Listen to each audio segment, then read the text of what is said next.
Comment rédiger un projet de service? La rédaction d'un projet de service n'est vraiment pas une chose aisée et on n'improvise pas la rédaction d'un projet de service. C'est vraiment un énorme travail.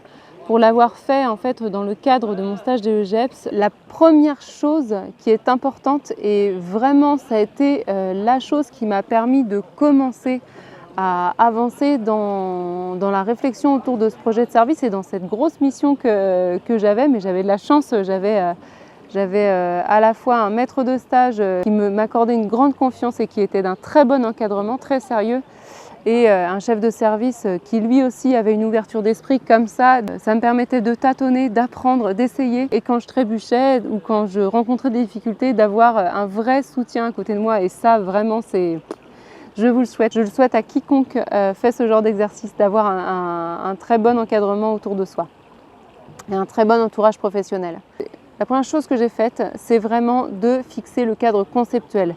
C'est-à-dire que pour commencer, on est parti du principe de normalisation. C'est-à-dire que comment des personnes qui vivent dans telle institution, comment vivraient ces personnes dans la vie normale, si elles avaient un espace chez elles sans être encadrées par des professionnels.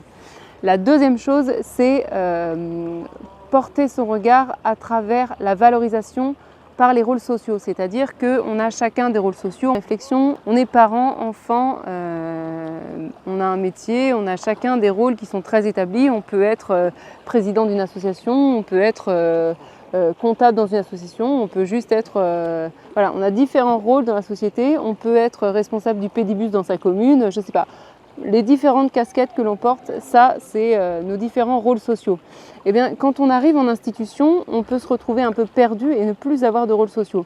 Alors l'important c'est, pour rédiger un projet de service, c'est de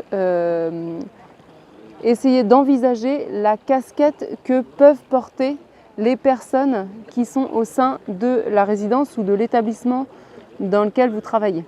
Ensuite, la deuxième chose, c'est d'établir un diagnostic au regard de ce cadre. C'est-à-dire qu'à travers ces deux objectifs que vous superposez, qu'est-ce que vous voyez, qu'est-ce qui existe dans la réalité à travers ces deux cadres-là. Donc vous allez établir un diagnostic au regard de ce que vivent les personnes,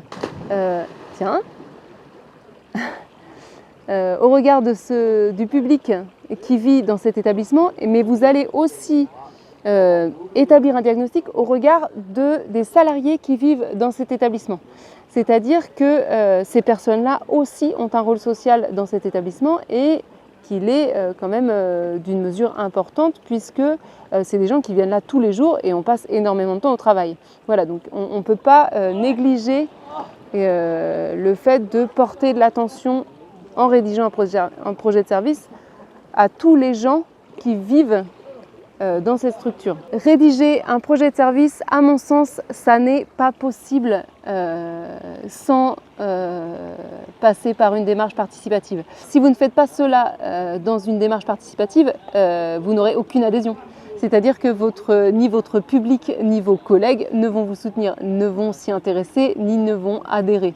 Et alors la dernière chose qui est fondamentale, si vous avez envie de faire quelque chose de vraiment très professionnel et d'avoir un vrai guide pour vous aider, parce que c'est vraiment une démarche compliquée. Vous allez chercher dans les bonnes recommandations de la NESM celui sur le projet de service, et alors là vous avez une pépite pour vous aider. Un guide, c'est votre spéléo, quoi. Il est vraiment très bien fait et ça vous permet vraiment d'aller très très loin. Alors se lancer dans un projet comme ça, c'est vraiment pas facile. Si vous avez un public qui se sent bien parce que le projet de service est adapté à leur mode de vie et qu'en plus de ça, vous avez des salariés qui éprouvent du bien-être au travail, bon, autant vous dire que c'est cool.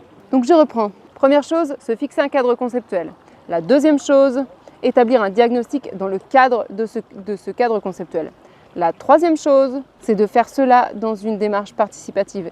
Et la quatrième chose, appuyez-vous sur les bonnes recommandations de la NESM. C'est formidable. Mettez un pouce en haut, synonyme que vous avez aimé la vidéo. N'hésitez pas à taguer quelqu'un qui pourrait éventuellement être intéressé. Et moi, je vous dis en attendant, à très bientôt en vidéo.